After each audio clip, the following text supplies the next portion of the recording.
The Attorney General will be allowed to answer the question. Isn't it true, Mr. Attorney General, that you've not produced a log of materials withheld, even though our investigators have asked for it? I know that, I'm not sure about that. I know that the... Okay, I'm sure you didn't, so let's move on. March 15th, 2010, before Brian Terry was gunned down. April 19th, 2010, before Brian Terry was gunned down. May 7th, 2010, before Brian Terry was gunned down. May 17th, 2010, before Brian Terry was gunned down.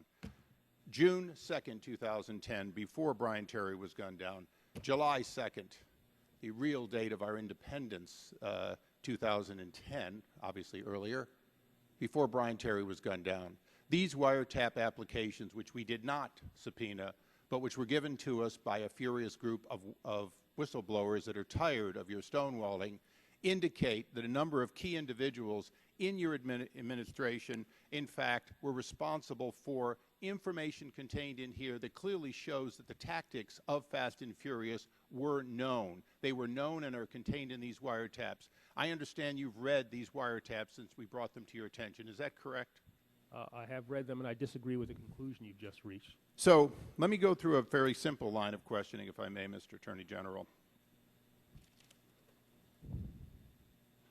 James Cole, Deputy Attorney General, has written that the Department has a greater obligation than just checking the legal sufficiency and approving wiretap application.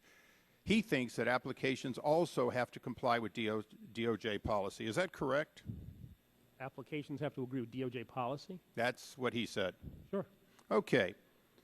During a transcribed interview, Deputy Assistant Attorney General Jason Weinstein testified that senior officials approving the wiretap applications do not read the wiretap applications.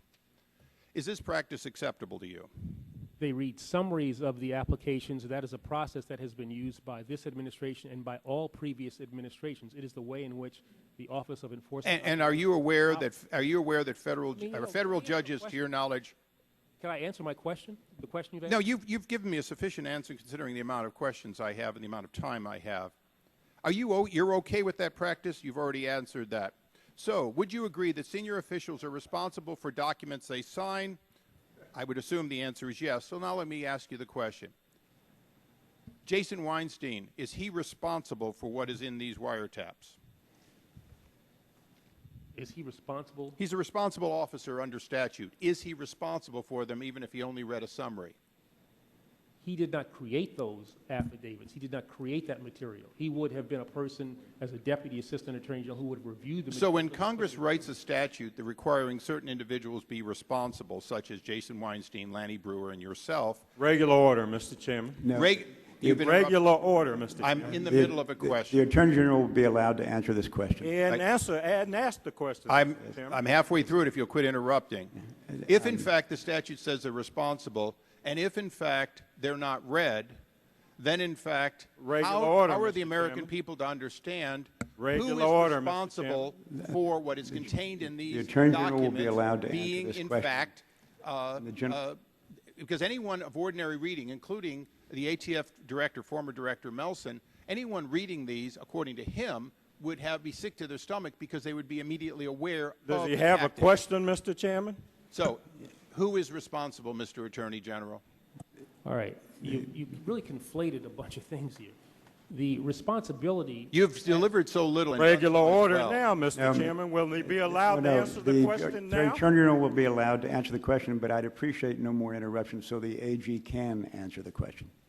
The responsibility about which you speak is, in fact, the responsibility of a Deputy Assistant Attorney General looking at those summaries to make sure that there is a basis to go into court and to ask that court to grant the wiretap based on a determination that a responsible official makes that probable cause exists to believe that a wire facility has been used in the commission of a crime.